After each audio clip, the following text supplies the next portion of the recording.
नमस्कार, मैं श्रीमती राजेश्वरी सोनी, सहायक प्राध्यापक शासकीय महाप्रभु वल्लभाचार्य स्नातकोत्तर महाविद्यालय महासमुंद से।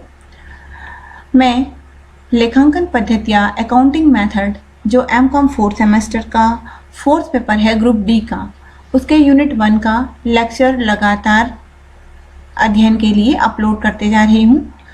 यूनिट 1 में अपूर्ण खाते हैं, अपूर्ण लेखे हैं, जिसकी हम लगातार स्टडी कर रहे हैं। ये मेरा 7वां लेक्चर है। पिछले लेक्चर में हमने एकल प्रविष्टि प्रणाली को द्विप्रविष्टि प्रणाली में परिवर्तन करना सीखा था। अभी इस लेक्चर में हम ये जानेंगे कि यदि अंतिम खाते तैयार किए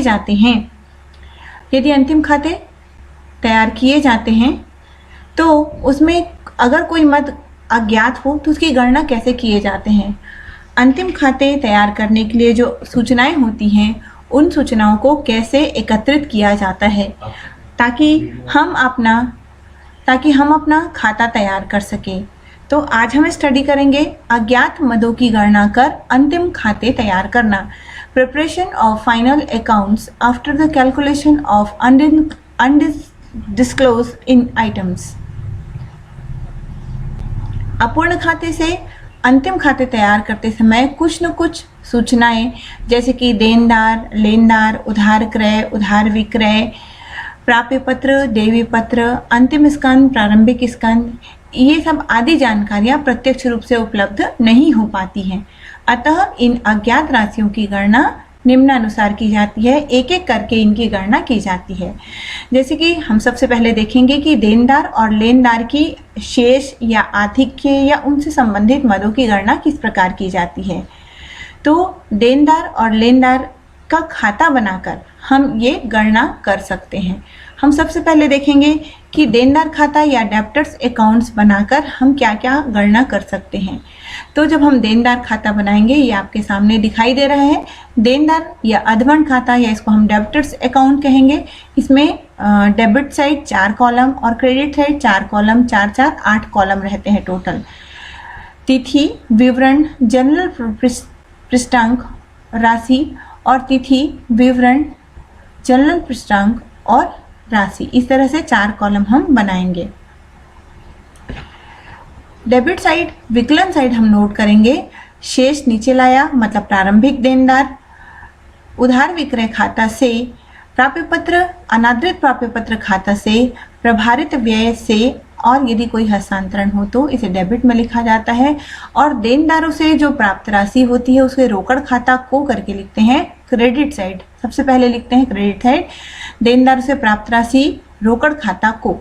उसके बाद विक्रय वापसी खाता को, प्राप्य पत्र खाता, यदि आपके प्रश्न में हो तो प्राप्य पत्र खाता लिखेंगे। और अपहार या बट्टा खाता, जो देनदारों को अपहार दिया जाता है, उस देनदार को अपहार खाता को लिखेंगे। अशुद्ध ऋण खाता को प्रविष्टि करेंगे। और यदि कोई हस्तांतरण किसी प्रकार का हुआ हो तो उसे नोट करेंगे समाकलन साइड। और फिर लास्ट में अंतिम शेष यानी कि अंतिम देनदार को शेष नीचे ले गए के नाम से प्रविष्टि की जाती है। और ये सारी प्रविष्टियाँ यहाँ पर इंग्लिश में भी दी हुई हैं आपको, जो वहाँ पर हिंदी में लिखी हुई हैं। अगर ये देनदार खाता हम बनाते हैं, ये जो हम देनदार खाता बनाते हैं, इस देनदार खाते से हमको जो जो राशि ज्ञात नहीं होती है उन सारी राशियों की गणना हम कर लेते हैं। जैसे इस देनदार खाते से यदि हमारे प्रश्न में कुछ सूचनाएं, एकाध सूचनाएं उपलब्ध नहीं है, जैसे कि प्रारंभिक देनदार और अंतिम देनदार प्रश्न में रहता है, तो इस खाते से या तो उधार विक्रय की गणना होती है या तो देनदार से प्राप्त रोकड़ की गणना होती है। तो इस तरह से देनदार खाता बनाकर हम कुछ मदों को ज्ञात कर सकते हैं जो कि हमारे लिए अपूर्ण हो। इसी तरह से यदि हम लेनदार खाता बनाते हैं तो लेनदार खाते के डेबिट साइड हमको जो प्रविष्टि करनी होती है और क्रेडिट साइड वो आपके सामने है। इसमें भी 4 4 8 कॉलम खोले जाते हैं। जो बीच का कॉलम, बीच का जो डंडी होता है उसे हम थोड़ा मोटा खींचते हैं क्योंकि ये डेबिट और क्रेडिट को डिवाइड करता है। तो हम इसके विकलन साइड, डेबिट साइड लेनदार खाते के सबसे पहले लिखते हैं लेनदारों को भुगतान। लेनदारों को यदि आपने भुगतान किया है तो रोकड़ खाता से करके लिखते हैं। यदि कोई अपहार या बट्टा है, लेनदारों से संबंधित कोई अपहार है लेनदारों से संबंधित अपहार के बाद देवी पत्र जो रहता है, लेनदारों के साथ संबंधित देवी पत्र खाता से उसकी प्रविष्टि करते हैं, क्रय वापसी खाता से की प्रविष्टि करते हैं, और यदि कोई हस्तांतरण हो तो उसकी डेबिट साइड प्रविष्टि करते हैं। सबसे लास्ट में नीचे डेबिट साइड सबसे नीचे प्रविष्टि करते हैं शेष नीचे ले गए अंतिम शेष अर्थात अंतिम लेनदार को यहाँ पर लिखा जाता है।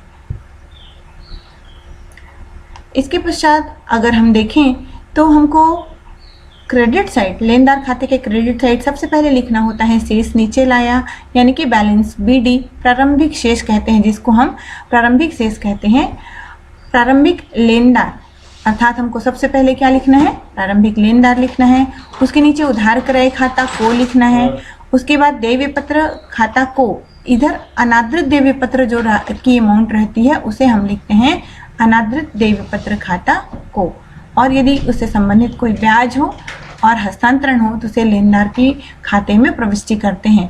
और इस पूरे खाते में से या तो अंतिम लेनदार की गणना होती है, या तो प्रारंभिक लेनदार की गणना होती है, या तो लेनदारों को भुगतान राशि की गणना होती है, या तो उधार क्रय की गणना होती है। अर्थात इस खाते में यदि 3 मद उपस्थित हैं और बाकी सारी मदें उपस्थित हैं तो एक अनुपस्थित मद की गणना हो जाती है। नीचे यहाँ पर प्रविष्टि में नीचे लिखा हुआ है कि यदि लेनदारों के प्रारंभिक और अंतिम शेष तथा लेनदार के संबंध में अन्य जानकारी उपलब्ध हो तो उधार क्रय की गणना की जा सकती है। इस तरह से हम लेनदार खाता बनाकर जानकारी हासिल करते हैं, अपूर्ण मदों को ज्ञात करते हैं। इसी के साथ यदि हमको पॉइंट नंबर 2 ये देखना होता है, लेनदार और देनदार की गणना तो हमने कर ली, उसमें से उधार क्रय और उधार विक्रय की गणना निकाल ली। उसके बाद हमको निकालना होता है, अगर हमको जानकारी न हो तो हम प्राप्य पत्र और देवी पत्र की राशि का भी ज्ञान कर सकते हैं, उसे ज्ञात किया जा सकता है। उसके लिए हमें प्राप्य पत्र खाता और देवी पत्र खाता बनाना पड़ता है। देखिए हम सबसे पहले स्क्रीन पे आपको दिख रहा है प्राप्य पत्र खाता बनाया हुआ है। इसमें भी 4 और 4 8 कॉलम रहता है, डेबिट के 4 कॉलम, क्रेडिट के 4 कॉलम, और बीच वाला कॉलम आप ध्यान रखेंगे मोटी डंडी खींचेंगे ताकि ये डेबिट और क्रेडिट को डिवाइड करे। इस प्राप्य पत्र खाता का संबंध देनदार खाते से होता है, अर्थात देनदार खाते की जैसे ही प्रविष्टि यहाँ पर की जाती है। जैसे कि देनदार खाते में शेष नीला डेबिट में लिखते हैं तो इसमें भी शेष नीला डेबिट में लिखेंगे, अर्थात प्रारंभिक शेष को विकलन में लिखेंगे।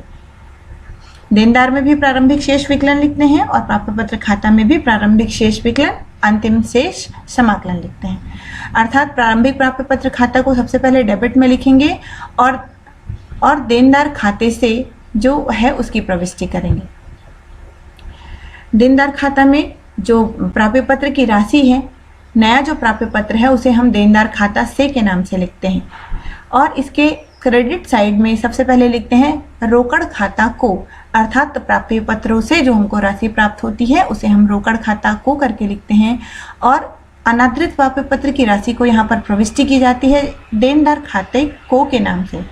अनादृत प्राप्य पत्र यदि है आपके पास तो उसे प्राप्य पत्र खाता के समाकलन में लिखेंगे और देनदार खाते के विकलन में लिखेंगे। इस तरह से आप, और लास्ट में अंतिम शेष की गणना होती है, जो प्राप्य पत्र की अंतिम शेष की राशि होती है उसकी गणना होती है। तो इस प्राप्य पत्र खाता से प्रारंभिक प्राप्य पत्र, अंतिम प्राप्य पत्र और प्राप्य पत्र से प्राप्त राशि और देनदार खाते में जाने वाली प्राप्त राशि, इन चारों में से किसी एक अमाउंट की गणना आप कर सकते हैं। ये आप हिंदी में जो आपने समझा है वो इंग्लिश में नीचे लिखा हुआ है कि बैलेंस, ओपनिंग बैलेंस लिखते हैं, ओपनिंग बैलेंस को डेबिट में लिखते हैं, फिर बिल्स रिसीवेबल्स को लिखते हैं, next cash account, debtors account and balance CD, closing balance को लिखते हैं। इसी तरह से हम प्राप्य पत्र के बाद देवी पत्र खाता का प्रारूप देख लेते हैं। देवी पत्र खाता चूँकि लेनदार से संबंधित होता है, अतः इसमें भी 4 4 8 कॉलम होते हैं, और जैसा आप लेनदार खाता में डेबिट और क्रेडिट की प्रविष्टि प्रारंभिक और अंतिम शेष के लिए करते हैं, वैसे ही देवी पत्र खाता में भी आपको करनी है। देवी पत्र खाता के डेबिट साइड आपको लिखना होगा सबसे पहले रोकड़ खाता से, अर्थात देवी पत्र को भुगतान की गई राशि, कैश अकाउंट अमाउंट पेड। उसके नीचे हम लेनदार खाता से लिखते हैं, लेकिन ब्रैकेट में हमें कौन सी अमाउंट लिखनी होती है, अनादृत देवी पत्र की जो राशि होती है उसको हम लिखते हैं लेनदार खाता से। क्योंकि लेनदार खाते के समान देवी पत्र खाता जब बनता है तो लेनदार खाते में अनादृत देवी पत्र की राशि को जब हम प्रविष्टि करते हैं तो हमको अनादृत देवी पत्र खाता से लिखते हैं, ब्रैकेट में अनादृत। तो यहाँ पे लिखाएगा लेनदार खाता से और नीचे उसके आएगा अंतिम शेष, यानी कि अंतिम देव विपत्र की एंट्री करते हैं। इसके समाकलन, देवी पत्र खाते के समाकलन क्रेडिट साइड में सबसे पहले लिखते हैं हम प्रारंभिक शेष, अर्थात प्रारंभिक देवी पत्र को लिखेंगे शेष नीचे लाए गए के नाम से। उसके नीचे हम लिखते हैं लेनदार खाता को, अर्थात स्वीकृत देवी पत्र, जो इस वर्ष के देवी पत्र होते हैं उसको हम लेनदार खाता को के नाम से स्वीकृत देवी पत्र को लिखते हैं, बिल्स एक्सेप्टेड को। और इस देवी पत्र खाता को बनाकर हमें जो भी मद अज्ञात होता है उस अज्ञात मद में से किसी एक मद की गणना हम कर सकते हैं। जो भी हमारे पास उपलब्ध आंकड़े होते हैं उस उपलब्ध आंकड़ों से हम गणना कर सकते हैं, या तो प्रारंभिक शेष निकाल सकते हैं, या तो अंतिम देवी पत्र निकाल सकते हैं, या भुगतान की गई राशि निकाल सकते हैं, या फिर हम स्वीकृत देवी पत्र की राशि की गणना कर सकते हैं। चूंकि ये गणना होने के बाद हमारी प्रविष्टि अगले खाते में अंतरित होकर चिट्ठा बनती है, इसीलिए यह खाते बनाना आवश्यक है। और दूसरी बात, सारे आंकड़े उपलब्ध होते हैं तभी यह खाता बन सकता है, अर्थात अन्यथा यह खाता नहीं बन सकता है। आगे हम,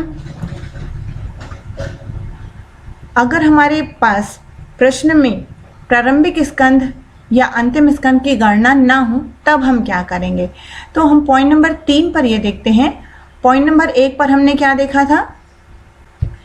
पॉइंट नंबर 1 पर हमने देखा था देनदार और लेनदार के शेष की गणना। ये हमारा पॉइंट नंबर 1 था, जब हम देनदार खाता और लेनदार खाता बनाकर उसके शेष या आदि की गणना किए थे।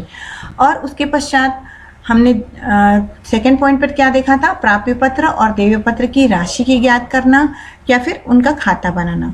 अब हम थर्ड पॉइंट पे देखते हैं कि रोकड़ या बैंक शेष की यदि कोई गणना हो तो हम कैसे करते हैं, रोकड़ या अधिकोष खाता की गणना कैसे करते हैं। तो इसकी गणना जो है प्रश्न में सूचना जो दी गई होती है उसके आधार पर रोकड़ और अधिकोष खाता बनाया जाता है और अधिकोष अर्थात रोकड़ खाता बनाकर रोकड़ शेष की जानकारी प्राप्त की जाती है। नेक्स्ट पॉइंट नंबर 4 में हम देखते हैं प्रारंभिक स्कंध की गणना। अगर हमको यदि प्रारंभिक स्कंध की गणना करनी हो, प्रश्न में नहीं दिया है और हमको प्रारंभिक स्कंध की गणना करनी है, ध्यान रहे कि प्रारंभिक स्कंध को आप नोट कहाँ पे करेंगे? प्रारंभिक स्कंध को आप प्रारंभिक अवस्था विवरण में नोट करेंगे। यदि आपकी प्रारंभिक स्कंध ना हो तो प्रारंभिक अवस्था विवरण अर्थात प्रारंभिक पूंजी की गणना नहीं हो पाएगी। इसलिए हमको प्रारंभिक स्कंध की भी गणना करनी पड़ सकती है, लेकिन उसके लिए प्रश्न में आवश्यक जानकारियां उपलब्ध होना चाहिए। यदि प्रश्न में अंतिम स्कंध, कुल क्रय, कुल विक्रय और लाभ हानि का प्रतिशत ज्ञात है, दिया गया है, तो हम प्रारंभिक स्कंध की गणना कर सकते हैं। वो निम्नानुसार है। प्रारंभिक स्कंध की गणना कैसे करेंगे? सबसे पहले हम देखेंगे कि हमारा ये जो लाभ का प्रतिशत है वह किस पर है, क्रय पर है कि विक्रय पर है। तो इस सूत्र को आप ध्यान से देखिए कि यदि लाभ का प्रतिशत क्रय पर अर्थात लागत मूल्य पर रहता है तब आपको बेचे गए माल की लागत पहले निकालनी है। आप ध्यान रखेंगे, आपको यदि प्रारंभिक स्कंध की गणना करनी है तो आपको सबसे पहले क्या निकालना पड़ेगा? बेचे गए माल की लागत। और बेचे गए माल की लागत की गणना करने के लिए हमको लाभ का प्रतिशत क्रय पर है कि विक्रय पर है इसका ध्यान रखना पड़ता है, क्योंकि इसका जो सूत्र है आप देखिए, अगर लाभ का प्रतिशत क्रय मूल्य पर है तब आपको बेचे गए माल की लागत निकालने के लिए ये सूत्र इस्तेमाल करना पड़ेगा जो आपको सामने दिख रहा है, कुल विक्रय गुणित 100/100 धन लाभ प्रतिशत। आपके पास विक्रय मूल्य रहेगा प्रश्न में और लाभ प्रतिशत भी रहेगा। इन दोनों के जरिए आप क्या निकालेंगे? सबसे पहले बेचे गए माल की लागत अर्थात विक्रय की लागत अर्थात कॉस्ट ऑफ सेल्स निकालेंगे। अगर लाभ प्रतिशत की जगह हानि प्रतिशत हो तो आपको क्या करना पड़ेगा? कुल विक्रय गुणा 100/100 ऋण हानि प्रतिशत, total sales into 100 divided by 100 minus percentage of loss. तो इस तरीके से आपने क्या निकाल लिया? बेचे गए माल की लागत। अब इस बेचे गए माल की लागत को नीचे दिए गए इस सूत्र पे रखेंगे तब प्रारंभिक प्रारंभिक स्कंद की गणना निम्नानुसार आपको करनी होगी। सबसे पहले लिखेंगे बेचे गए माल की लागत जो आपने निकाला था प्लस अंतिम स्कंद माइनस शुद्ध क्रय को उसमें आपको घटाना है। शुद्ध क्रय अर्थात क्रय वापसी माइनस कर लेनी चाहिए, उसके बाद जो क्रय निकलता है उसका हम शुद्ध क्रय कहते हैं। तो बराबर आएगा जो राशि उसको हम प्रारंभिक स्कंद कहेंगे। Cost of sales plus closing stock minus purchase net purchase is equal to opening stock. इस तरह से आपको प्रश्न में आंकड़े और सूचनाएं रहेंगे तभी आप प्रारंभिक स्कंद की गणना कर सकते हैं। और आपको लाभ का प्रतिशत यदि क्रय मूल्य पर दिया गया होगा तो आपको सूत्र रखना पड़ेगा विक्रय गुणा 100/100 धन लाभ प्रतिशत। इस तरह से प्रारंभिक स्कंद की गणना आपने कर ली है। अगर हम सेकंड पॉइंट अगर हम ये देखें कि यदि लाभ का प्रतिशत विक्रय मूल्य पर दिया हो तो आपको सूत्र बदलना पड़ता है, आप उसी सूत्र से काम नहीं कर सकते। आपके प्रश्न में लिखा हुआ है कि लाभ का प्रतिशत विक्रय मूल्य पर दिया है, तब आपको बेचे गए माल की लागत अर्थात विक्रय की लागत निकालने के लिए दूसरा सूत्र इस्तेमाल करना पड़ेगा जो आपको स्क्रीन पर दिखाई दे रहा है। बेचे गए माल की लागत बराबर कुल विक्रय गुणित 100 माइनस लाभ प्रतिशत। इसको हम ब्रैकेट में करेंगे 100 माइनस लाभ प्रतिशत बटे 100। और यदि हानि का प्रतिशत रहेगा तो हम क्या करेंगे कुल विक्रय गुणित 100 धन हानि का प्रतिशत, इसको ब्रैकेट में रखेंगे बटे 100। इस तरह से हम क्या निकालेंगे बेचे गए माल की लागत पहले निकालेंगे विक्रय गुणा 100 माइनस लाभ प्रतिशत, और जब बेचे गए माल की लागत निकलेगा तब आपका प्रारंभिक स्कंद फिर से निकलेगा। यहाँ पर उसी सूत्र से बेचे गए माल की लागत धन अंतिम स्कंद ऋण शुद्ध क्रय बराबर प्रारंभिक स्कंद। अर्थात प्रारंभिक स्कंद ज्ञात करने का सूत्र तो एक ही है, बेचे गए माल की लागत धन अंतिम स्कंद ऋण शुद्ध क्रय।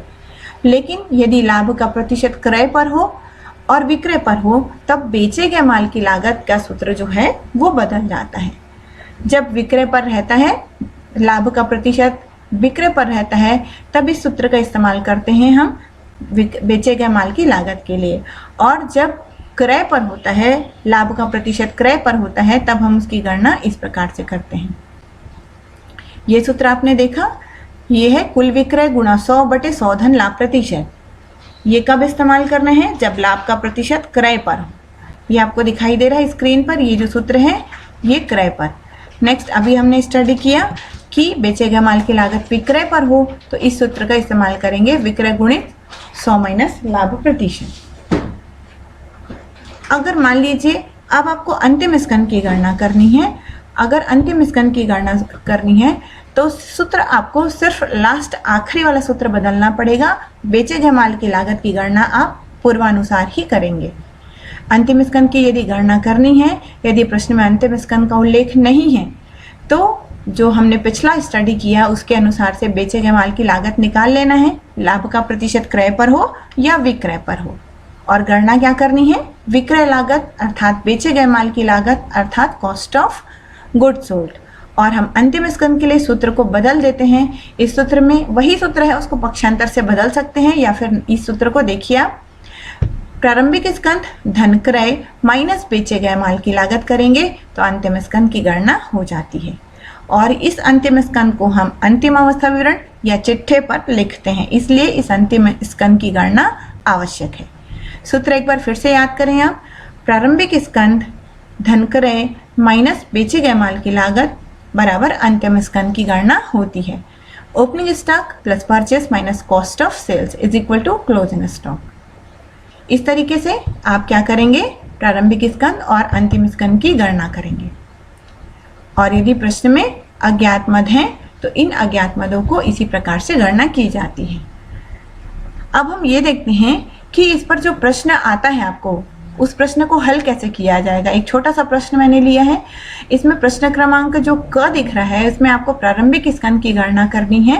प्रश्न में दिया है प्रारंभिक स्कंद 5, अंतिम स्कंद 5000, कुल क्रय 16000, कुल विक्रय 25000 और सकल लाभ की जो दर है विक्रय मूल्य पर है 20%।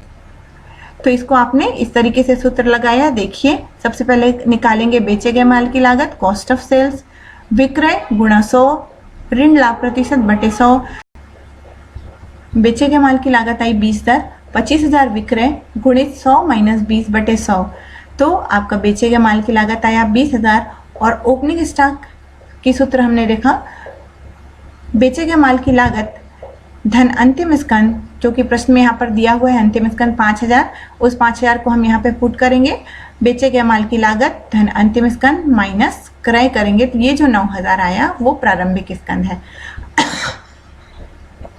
अर्थात इस छोटे से प्रश्न का एक छोटा सा हल है जो आपको एमकॉम स्टैंडर्ड में 2 नंबर या 3 नंबर के लिए पूछा जा सकता है। ऐसे यहाँ पर दूसरा प्रश्न लिखा हुआ है, अंतिम स्कंद की गणना करनी है। ख लिखा हुआ है, ख अंतिम स्कंद की गणना करनी है क्लोजिंग स्टॉक की। प्रश्न में दिया है प्रारंभिक स्कंद 2,450, कुल क्रय 16,200, कुल विक्रय 21,900 और सकल लाभ की जो दर है क्रय मूल्य पर दिया हुआ है 33.1/3%। इससे अब आपको अंतिम स्कंद की गणना करनी है, तो उसका सॉल्यूशन आपको स्क्रीन पर दिख रहा है, देखिए। कैलकुलेशन ऑफ क्लोजिंग स्टॉक यानी कि अंतिम स्कंद की गणना, और बेचे गए माल की लागत हम निकालेंगे विक्रय गुणा 100/100 धन लाभ प्रतिशत। तो 21,900 गुणित 100/100 धन 100/3 अर्थात 33.3333% अगर आप कैलकुलेटर में हल करते हैं तो 33.3333 को आप काफ़ी बार लेंगे तभी आपका प्रश्न सही उत्तर आएगा।